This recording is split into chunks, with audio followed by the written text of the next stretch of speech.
Good day. I am Clarissa. Today we will talk about economics, politics, and the American prospect.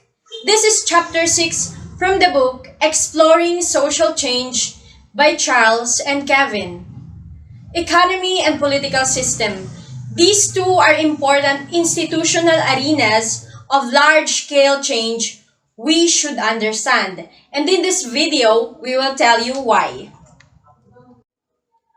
First, let's talk about growth in scale and the centralization of economic power. Until the 1980s, there has been a rapid growth of huge corporations and corporate empires in the United States. There are at least two ways in which big businesses and their owners acquired excessive power in the American economy. They first built its authority through the acquisition of company stocks and securities. Second, they grew powerful by controlling the market.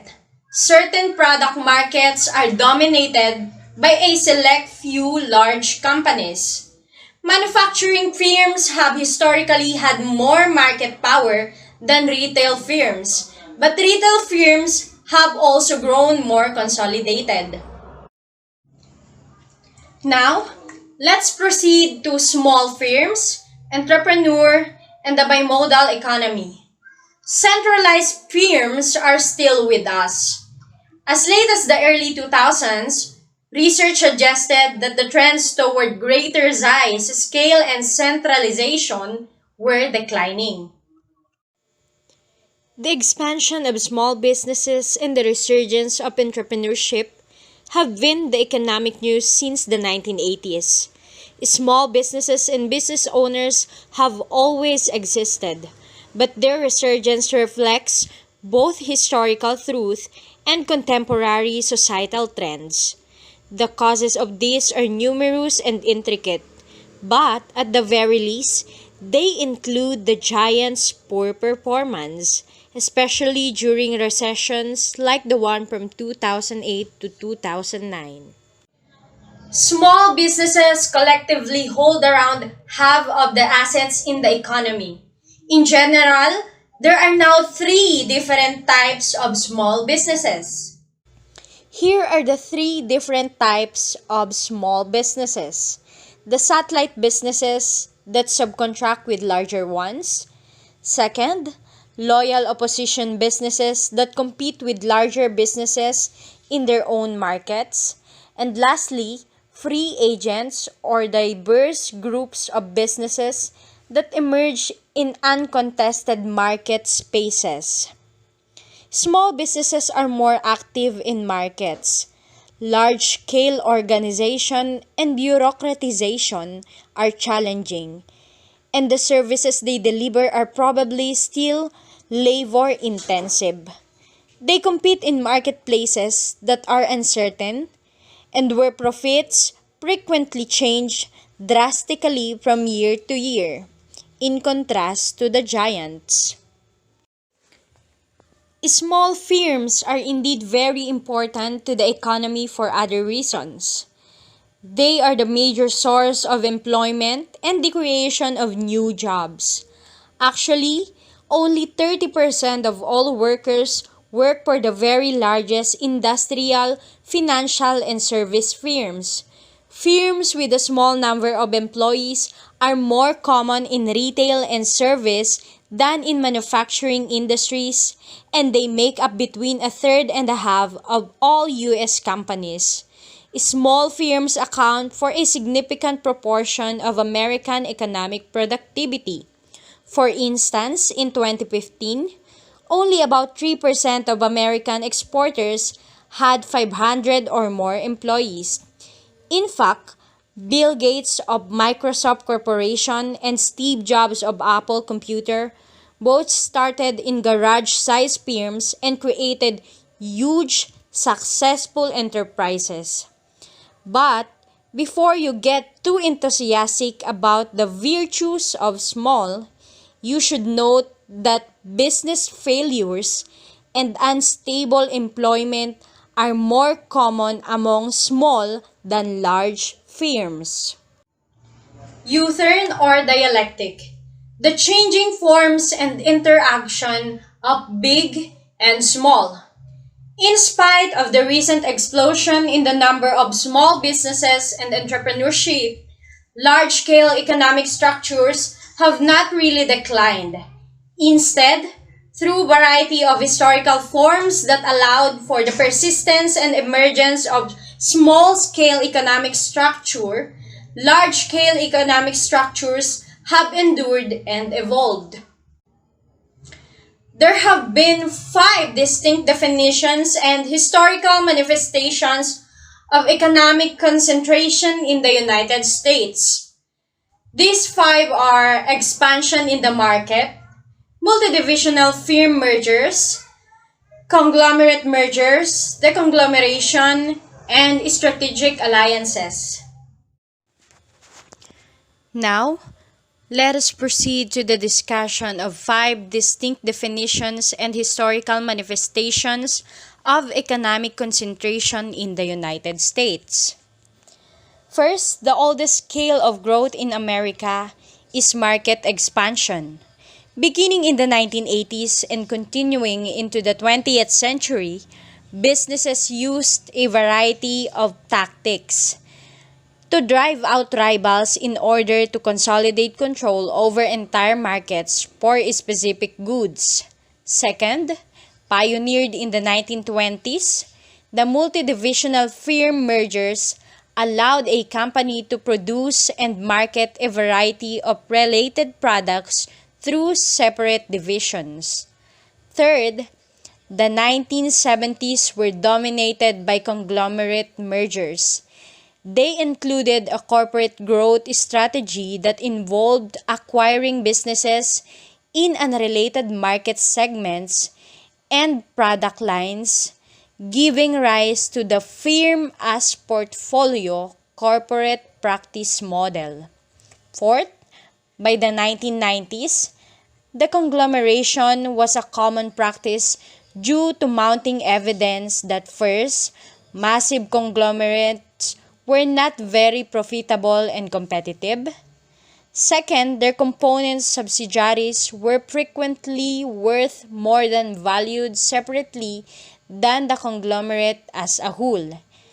And lastly, the fifth one, in the 1990s, strategic alliances.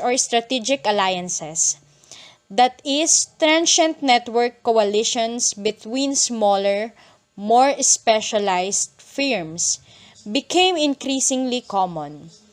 Corporations are being rethought as voluntary and transient, dense patches in networks among economic free agents or joint ventures or enterprise webs in these open networks. Let us now proceed to the topic entering the global market economy. American businesses have expanded their operations and investments internationally since the 1970s as a result of the opening of sales offices and acquisitions of subsidiaries abroad, investments in goods and businesses located abroad, contracts with foreign suppliers for specialized parts and labor, and joint ventures with businesses from other countries. Going shopping and reading the labels of the items you buy will give you an idea of this growing globalization. Even brands with American, Japanese, or Chinese labels are likely to use foreign engineering and components. So, clearly, the United States' function in the world market economy is not to supply a lot of routine work that is typically cheaper to be done elsewhere. Consequently, factory workers and their unions' fortunes are deteriorating. There is little doubt that worries about loss, jobs, and economic opportunities linked directly or indirectly to globalization were a major factor in Donald Trump's ascent to the position of U.S. presidential candidate in 2016 election. Industrialized nations like the United States offer funding, knowledge, and creativity in organization of high-value goods and services. Workers who can offer these services due to their training and experience will see the greatest growth in their income and opportunities. The issue is that these professions currently only make up about 20% of the labor force, and it is unclear how the majority of American workers will benefit from globalization. Prior to 1929, limited government in America gave way to provide for national defense, police and fire protection, guaranteed legal contracts, and one cannot forget that corruption runs deep as lots of pork barrel benefits were created for the powerful groups. The Great Depression of 1930s and the post-war period throughout the 70s made the government functions grow exponentially as they had to create social reform. Building permits from expanding your own home, license for job occupations, where and how many fish you can catch, when and where to drink alcohol, and many more regulations were set by the government. Labeled as social spending, the government spending has increased from 48% to 68% from 1970 to 2015. Most of the spending were not welfare for the poor, but social security, Medicare, and other benefits that is targeted for the not officially poor. The government seemed to be much better at keeping people from being poor rather than making the poor unpoor. Everybody knows that the government spends more money than it used to. An example is the spending amount that drastically changed in the average of 25 years. 310 billion in 1960, 960 billion in 1990, and 1.6 trillion in 2015. The federal budget deficit of 290 billion in 1992 turned into a budget surplus in 1998, but returned to budget deficit after September 11, 2001. The 2008 to 2009 economic recession helped push the budget deficit to approximately 1.4 billion, but with the economic recovery, the federal deficit shrunk to a mere 585 billion in 2016 to 2017. The 1950s deficit, although much smaller, was proportionally larger in relation to the size of the supporting economy than the deficit is today. Then, we were still paying the bills from borrowing to fight in World War II. GDP measures the value of all domestically produced goods and services and is a much more accurate measure of national economic productivity than gross national product, which includes the value of overseas investments. Our national debt is around 105% of GDP as of 2016. Looking at the national debt as about the same size as the productivity of the economy is like saying you have high consumer credit debt, but your income is about the same size as what you owe. Government borrowing, so the reasoning goes, soaks up money from lenders that could be invested in private economy. Economic conservatives argue that economic growth is promoted by less government spending and particularly less borrowing, thus leaving more money in the private economy. But the other side of the coin is that high government spending may stimulate economic growth as the government itself becomes a major purchaser of goods and services. Governments closest to home in literally thousands of unconnected states, county, municipal, and public educational agencies have grown more rapidly than the federal government. Federal employment has grown modestly since 1950, relative to the larger growth of state employees and the mushrooming number of local government employees. In fact, federal employees make up a declining percentage of the total U.S. workforce, falling steadily from 3.8% in 1970 to 1.5% in 2015. Besides expenditure and taxes, the United States has a significantly more decentralized federal structure of governance than most other industrial democracies. Canada is probably the standout example of a more decentralized structure because Canadian provinces have many responsibilities and control over their budgets than do American states, as well as more power in relation to the national government in Ottawa. Next, to be discussed by Christine Aban is the topic of American ambivalence reversing the growth of governments to political action committees and other forms of political mobilization. American ambivalence. So first, what is ambivalence? Ambivalence is the feeling of being uncertain. So let's go back to the topic. American ambivalence is most Americans dislike growing governments and suspect them of incompetence or worse. They resent their intrusiveness, coastlines, and apparent inefficiency. They particularly resent the federal government, even if its actual role is not well understood, and rather than going away, that sensibility has grown over the past 30 years. And according to the writer, Americans are ambivalent about the expansion of governments. They argue that most government expenditures do not go to those defined as undeserving. Large states with regulatory powers seems necessary to maintain public order and stability. Even though costly and inefficient, they are often important problem solvers. The changing basis of political mobilization. All states depend more heavily on broad popular support for legitimacy in the modern world. Political parties aggregate and balance diverse and conflicting popular demands.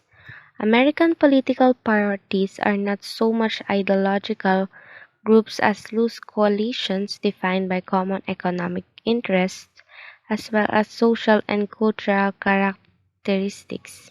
Decline in effectiveness of political parties. Voters are more fickle and less predictable in the party loyalties. Political scientists have speculated about the development of a relatively partyless electoral process. Americans are often turned off by a political campaign themselves, and voter turnout is lower than in most other industrial democracies.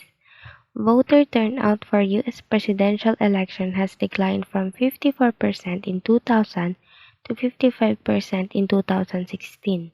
According to the Bipartisan Policy Center, political reforms and new technologies in electoral campaigns have played a role in the decline of political parties. These include secret ballots and increased split ticket voting. They led to a shift from label-intensive politics to one where candidates with money could tailor issues to voters. New rules that limit contributions from Political Action Committee (PACs) have produced networks of PACs that refer politicians to each other in search of campaign financing. Ticket splitting, rise of independent voters, political reforms, and introduction of new technologies have reduced historic forms of electoral fraud, corruption, and political cronyism. Reforms have also reduced the power of responsiveness of political parties as organizations. These reforms make voting less exciting, harder to figure out, and more dependent on individual rather than collective knowledge. The 2016 election produced a result that is puzzling to average citizens. Donald Trump won the Electoral College vote but lost the overall popular vote by close to 3 million votes. The 2004 election was a bit more decisive, but the decisive electoral votes came down to one state. It is Ohio. Political action committees and other forms of political mobilization. Political parties have declined as the popular base of political mobilization. The importance of single-issued political groups has increased. PACs are more important than parties as a source of campaign money. In 2015 to 2016, they spent collectively over $2.7 billion in lobbying, campaign contribution, and litigation. Political action committees, or PACs, are special interest groups that spend the vast share of money influencing politics. They can replicate the function of parties because they make no pretense of promoting broader public interests. The clout of PACs is still heavily weighted towards business interests. But as the number of PACs has increased, the ability of anyone to influence the system has declined. As parties and electoral process decline, other forms of political mobilization have emerged. Some believe that political power needs to be moved away from Washington, D.C. and dispersed throughout the country. Others suggest that internet voting and direct referenda are ways of avoiding the maze of organized interest groups, but each of these solutions presents further problems of their own. On the last part of Chapter 6, we will tackle about the change, problems, and American prospects. This implies the problems and involving issues for public policy now and in the future, such as changing inequality, wealth, and living standards. The most delicate, pervasive, and important changes taking place in America, which is the gradual redistribution of America's economic resources. Let's take a look at the timeline of the changes in American economy.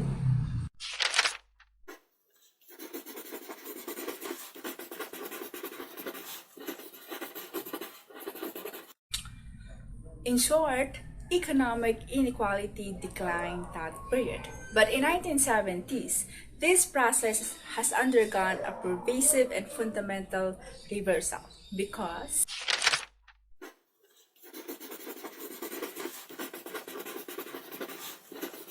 these figures relate to the disposable family income, which is the wealth is becoming even more evenly distributed since those at the bottom possess only their disposable income, while those near to the top own the most property and corporate bonds and securities. There are three kinds of understanding of the driving forces of the growing income inequality. First, family demography and culture.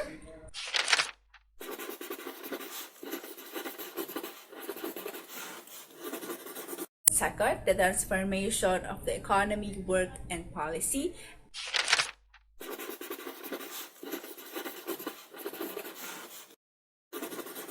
And last, government policies that explicitly favor investment and finance capital over earnings and transfer payments.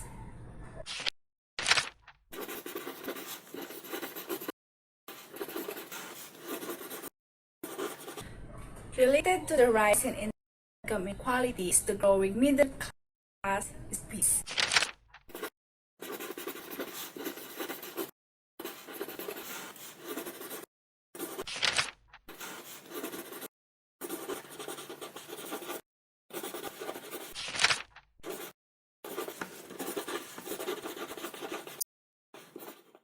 American public policy thinking about the problems has involved three themes.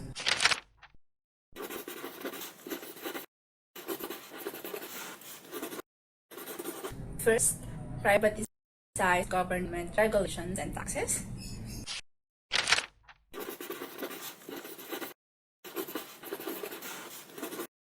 Second, involves economic nationalism.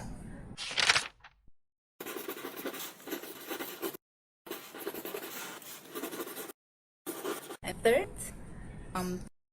human capital.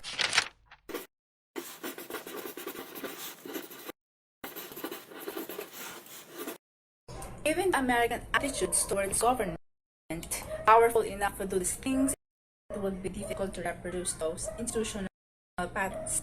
Here's the important point. Among industrial democracies, there are two kinds of political economic policies emerging in the contemporary world.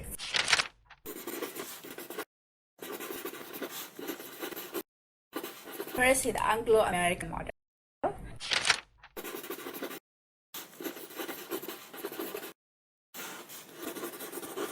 and European model.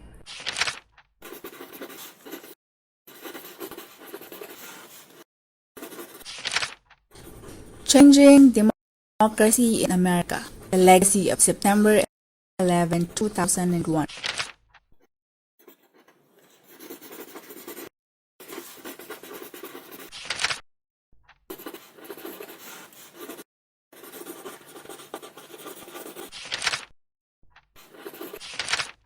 The wake of September 11, 2001.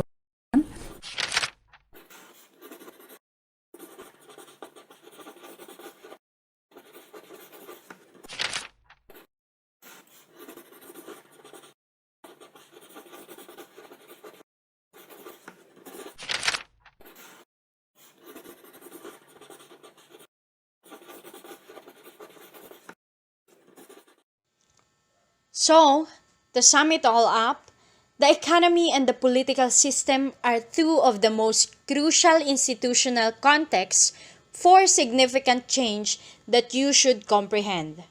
Though you might not be particularly interested in politics or economics, both of these forces are interested in you. Yes, you heard it right, because they work together to shape the environment in which a large portion of your life is spent. They combine and regulate a large portion of what occurs in larger society as a whole. They determine who benefits and who loses from change by having an impact on things like changes in wages, the availability of credit, the expansion and contraction of jobs and industries, taxes, the benefits. We have grown accustomed to the laws that establish our obligations to one another. To separate economics and politics, or if you prefer, power and money, would be somewhat artificial given how closely related they are.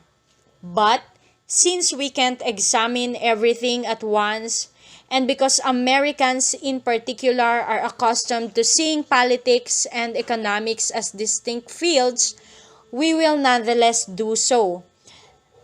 In this article, we've covered some particularly significant implications of these changes for American issues, public policy, and future prospects after describing economic change and political change. Thank you.